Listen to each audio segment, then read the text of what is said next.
এই মাছটা চিনো, এই অরণ্য এই মাছটা চিনো? এটা হলো ঢেলা মাছ। হ্যাঁ, এমন ঢেলা পাইছি আজকে গাজীপুরে ঈদের আগে। তো এই তিনটায় 1.5 কেজি হয়েছে। ঠিক আছে, এইটা দেখো, এইটা 18 ইঞ্চি লম্বা, প্রায় 18 ইঞ্চি লম্বা বলতে পারো, আমার হাতের মতো। হ্যাঁ, 16 ইঞ্চি 17 ইঞ্চি লম্বা। এই দেখো ঘাটটা দেখো, এই যে এইটা আলহামদুলিল্লাহ, এটা ভান্ডারি যাইও আমি পাই না। ভান্ডারি যাই আমি যখন আমার বাইরে কই রেজওয়ান রে যে ভাই তুমি বড় ঢেলা খাও, তখন ও পায় না।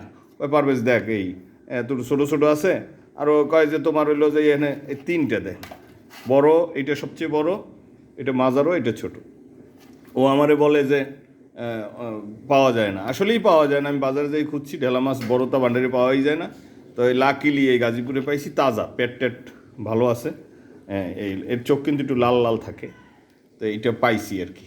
দাম কিন্তু কম, বেশি না। ঈদের আগে তো, এই জন্য।